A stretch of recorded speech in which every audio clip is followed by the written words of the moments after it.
মধ্যপ্রাচ্যে যেতে ইচ্ছুক ভাই ও বোনেরা, আপনাদের জন্য গুরুত্বপূর্ণ কিছু শব্দ, আরব বিশ্বে বহুল ব্যবহৃত কিছু শব্দ নিয়ে হাজির হয়েছে।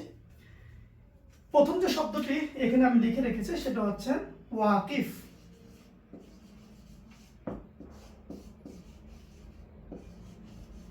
ওয়াকিফ ওয়াকিফ এই শব্দের অর্থ হলো দাঁড়াও।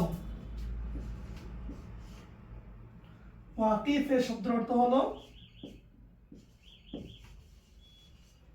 দাঁড়াও অথবা থামো। থামো। তো আপনার কফিল বা আপনার বস যদি আপনাকে ওয়াকিফ বলে, বা আপনি বিমানবন্দরে আছেন এমন অবস্থায় ওয়াকিফ শব্দ শুনেছেন, তাহলে আপনার জন্য করণীয় হলো দাঁড়িয়ে যেতে হবে বা থামতে হবে। আপনি কোনো একটা কাজ করতেছেন, এমন অবস্থায় আপনার কফিল এসে বলল আপনার নাম ধরে, ইয়া আব্দুর রহমান ওয়াকিফ। অর্থ হলো, হে আব্দুর রহমান, তুমি কাজটা স্থগিত করো বা এখনের জন্য কাজটা বন্ধ করে দাও। দ্বিতীয় যে শব্দটা সেটা হচ্ছে জুলুস। দ্বিতীয় শব্দটা হলো জুলুস। জুলুস অর্থ হলো বসা। জুলুস অর্থ হলো বসা। তো আপনি কোথাও দাঁড়িয়ে আছেন, এমন অবস্থায় যদি আপনার কফিল বা কোনো আরব ব্যক্তি বলে জুলুস, আপনাকে উদ্দেশ্য করে বলল ইয়া আব্দুর রহমান জুলুস, তখন তিনি আপনাকে মূলত বসতে বলতেছে। তাহলে জুলুস অর্থ হলো বসা। জুলুস অর্থ হলো বসা। তৃতীয় যে শব্দটা, সেই শব্দটা হলো মাফি। তৃতীয় শব্দটা হলো মাফি।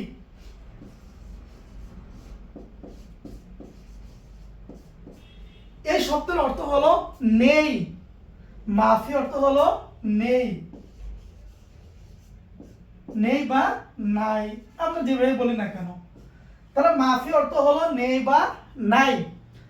আপনাকে কোনো জিনিস জিজ্ঞেস করলেন, ভাই এই জিনিসটাকে আছে, তখন অর্থ হলো মাফি।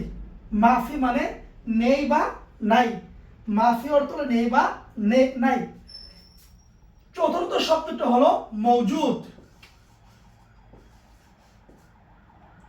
চতুর্থ শব্দটা হলো মওজুদ, মানে হলো আছে। মওজুদ মানে আছে। তাহলে মাফি অর্থ হলো নাই, মওজুদ মানে আছে। মাফি অর্থ হলো নাই, মওজুদ মানে আছে। কথার কথা, আপনি জানেন যে আরবিতে খুবুজ বলে, রুটিকে বলে খুবুজ। তো আপনি জিজ্ঞেস করলেন খুবুজ মওজুদ। খুবুজ মওজুদ মানে রুটি আছে। মাফি খুবুজ মানে রুটি নেই। মাফি খুবুজ মানে রুটি নেই। এরপরে পঞ্চম নম্বর যে শব্দ সেটা হলো কাম। এটার অর্থ হলো কত। কাম অর্থ হলো কত।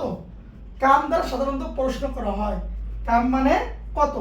তো আমরা আজকে 5টি শব্দ শিখলাম। একটা হলো ওয়াকিফ মানে দাঁড়াও, জুলুস মানে বসো, মাফি মানে নেই, মওজুদ মানে আছে, কাম মানে কত।